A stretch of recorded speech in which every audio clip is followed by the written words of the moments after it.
kehidupan dalam kuburan jauh lebih panjang dibandingkan kehidupan di dunia. Nabi SAW bersabda, "A'maru ummati baina sittina wa sab'in." Bahwa usia umatku itu hanya berkisar 60 sampai 70 tahun saja. Sedikit yang lewat 70 tahun. Kalaupun ada usia yang sampai 100 tahun itu sedikit sekali. Tapi kebanyakan di bawah 70 tahun, umumnya umat Rasul itu sudah meninggal dunia.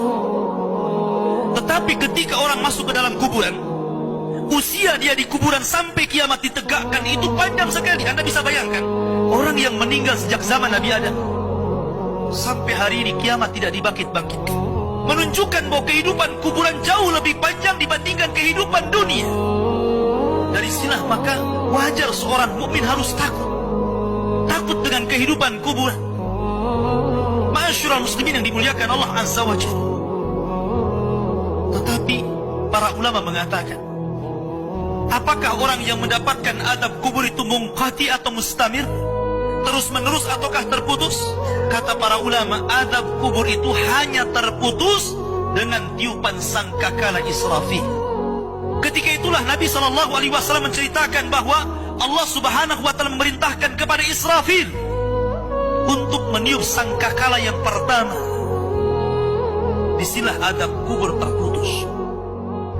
Karena ketika itu seluruh orang mati, baik orang yang ada di atas bumi atau yang ada di bawah bumi, baik kalangan jin, baik malaikat, kecuali makhluk-makhluk yang Allah kehendaki saja, semua hancur. Dan Abu Hurairah radhiyallahu anhu menceritakan kehancuran bumi setelah tiupan sangkakala itu adalah 40. Bisa 40 hari, bisa 40 bulan, bisa 40 tahun. Yang jelas Allah hancurkan bumi ini. Allah luapkan lautan ke daratan. Allah jatuhkan bintang. Allah hancurkan gunung sehingga seperti kapas yang dihempas angin. Itulah yang disebut dengan kehancuran alam atau hari kiamat. Baru setelah kemudian bumi tidak bulat lagi, tapi bumi terhampar. Allah ganti bumi yang kita pijak dengan bumi yang baru. Itulah yang disebut dengan padang mahsyar. Maka disitulah Allah Subhanahu wa Ta'ala memerintahkan Israfil untuk meniup sangkakala kebangkitan. Yang kedua kalinya Israfil pun kemudian meniup sangkakala.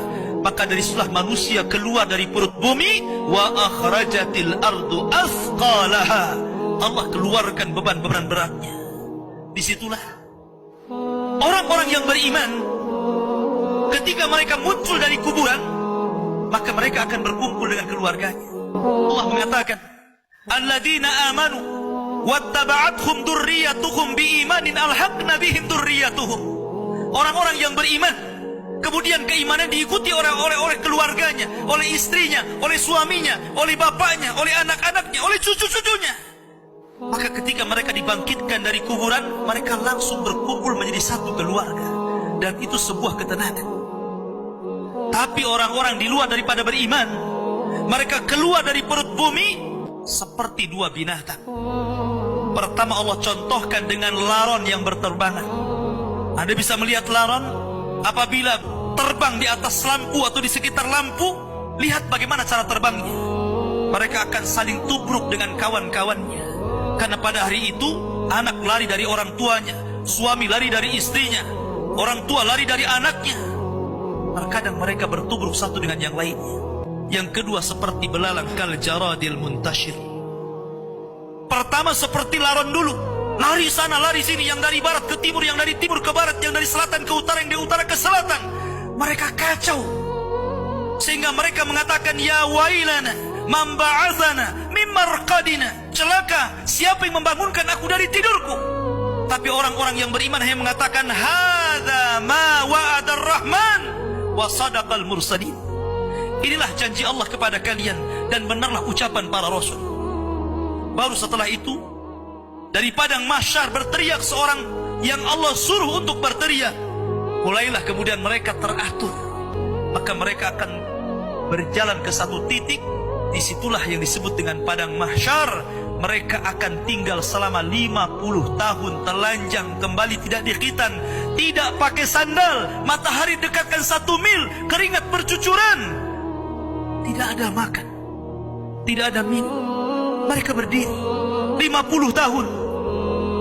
Sehingga akhirnya orang-orang saleh mereka berkumpul, datang kepada Adam minta syafaat. Adam memberikan udzur, tidak sanggup memberikan syafaat. Kata Adam, datanglah kalian kepada Nuh, karena dia Rasul pertama dalam Islam, Rasul pertama setelah aku. Maka mereka pun kemudian datang kepada Nuh. Nuh pun memberikan udzur, datanglah kalian kepada Ibrahim, karena dia Khalilur Rahman. Maka mereka datang kepada Ibrahim. Kata Ibrahim, aku tidak sanggup berikan syafaat, datanglah kalian kepada Musa, karena dia Kalimur Rahman. Ketika mereka datang kepada Musa, kata Musa, datanglah kepada Isa. Isa pun memberikan udzur, tidak bisa. Seandainya kalian datang kepada Muhammad sallallahu alaihi wasallam itu lebih baik.